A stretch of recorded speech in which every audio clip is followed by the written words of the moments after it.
Gerah, bau. Pakai daya hijab baru dengan formula anti bau.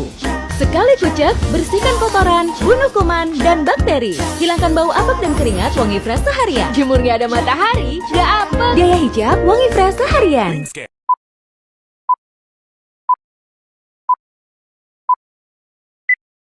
Universitas Nasional, Fakultas Bahasa dan Sastra, Program Studi Sastra Indonesia.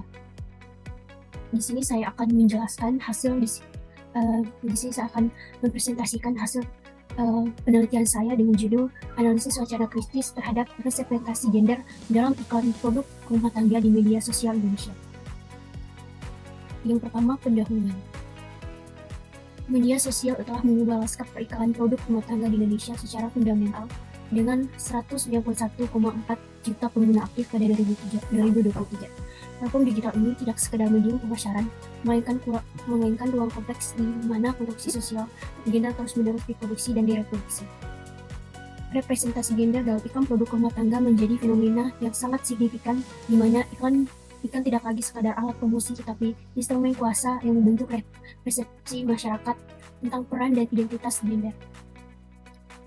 Metode penelitian ini menggunakan pendekatan kualitatif dengan metode analisis wacana kritis untuk mengkaji representasi gender dalam iklan produk rumah tangga di media sosial Indonesia. Penelitian ini dilakukan secara sistematis melalui tahapan pengumpulan data dan analisis data. Data penelitian diperoleh dari iklan produk rumah tangga yang akan ditayangkan di media sosial utama di Indonesia, yaitu Instagram, Facebook, TikTok, selama periode bulan Maret tanggal 12 2021, Juni, dan sampai bulan Desember tanggal 25 2024. Kemudian sampel dilakukan secara kursif dengan mempertimbangkan variasi jenis produk, merek, dan format iklan. Dari proses ini, terkumpul sebanyak 5 iklan yang mencakup berbagai kategori produk rumah tangga seperti deterjen, sabun cuci piring, pewangi ruangan, dan alat produk rumah tangga. Hasil dan pembahasan. Hasil analisis wacana kritis terhadap 5 iklan produk rumah tangga di media Indonesia menunjukkan bahwa sebagian besar iklan masih mempertahankan stereotip gender tradisional, meskipun ada indikasi perubahan pada beberapa produk. Dengan menggunakan model analisis wacana kritis atau AWK, Normal Vehicle, penelitian ini mengkaji bagaimana representasi gender dikonstruksi dalam iklan, bagaimana wacana ini diproduksi dan dikonsumsi, serta bagaimana konteks sosial dipengaruhi oleh representasi tersebut.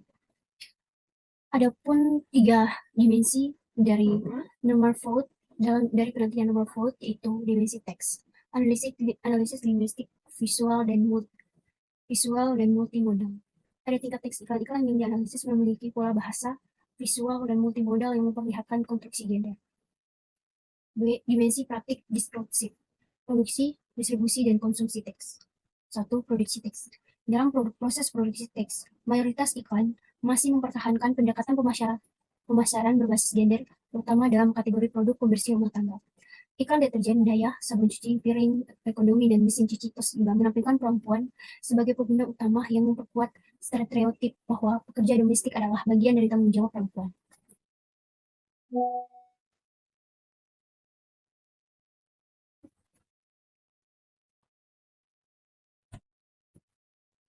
Yang kedua, distribusi teks. Distribusi iklan di media sosial dilakukan dengan mempertimbangkan algoritma dan segmentasi audiens. Deterjen daya, sabun cuci piring ekonomi, mesin cuci Toshiba, dan pengharum ruangan Stella lebih banyak ditampilkan kepada audiens perempuan, terutama ibu rumah tangga. Hal ini karena algoritma media sosial seperti Instagram, Facebook, TikTok dapat menargetkan pengguna berdasarkan kebiasaan pencarian dan preferensi mereka. Jika seorang pengguna sering mencuri produk rumah tangga atau mengikuti akun yang berhubungan dengan kebersihan umum, maka kemungkinan besar mereka akan sering melihat iklan-iklan ini di beranda mereka. 3. Konsumsi teks. Respons audiens terhadap iklan-iklan ini menunjukkan adanya pola konsumsi yang berbeda-beda. Iklan deterjen daya, sabun cuci piring ekonomi, dan mesin cuci Toshiba mendapatkan demand tinggi dari pengguna perempuan, terutama ibu rumah tangga, yang sering berkomentar mengenai pengalaman mereka menggunakan produk tersebut. Banyak komentar yang menunjukkan bahwa mereka tertarik dengan keharuman deterjen, kemudahan mesin cuci, dan menunjukkan bahwa iklan-iklan ini berhasil dan membangun hubungan emosional dengan audiens perempuan.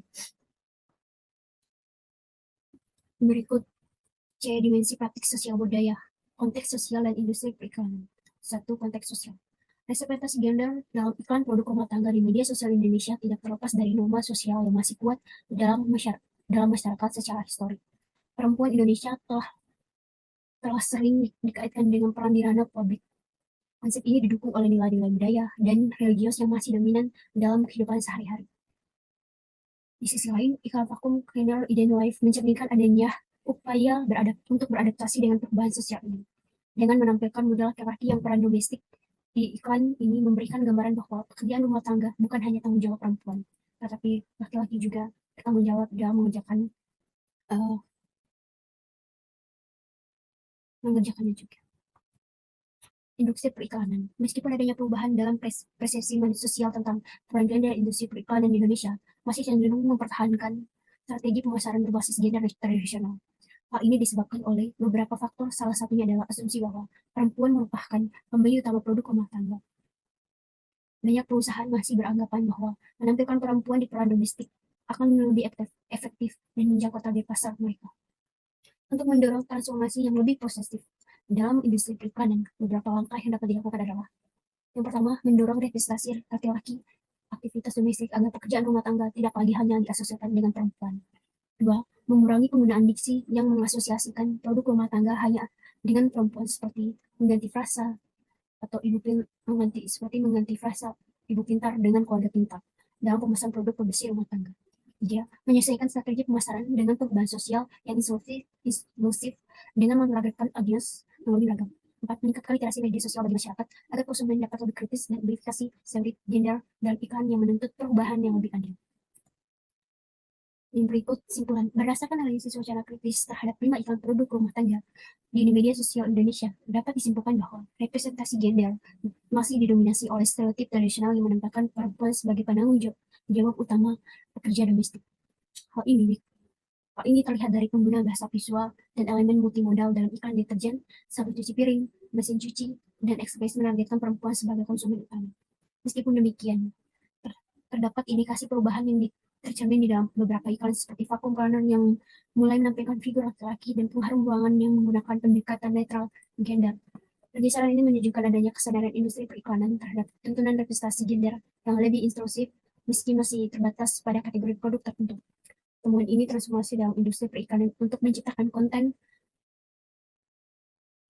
yang lebih berkesetaraan gender seiring dengan perubahan representasi masyarakat, tuntutan generasi muda yang lebih kritis terhadap stereotip gender dalam media.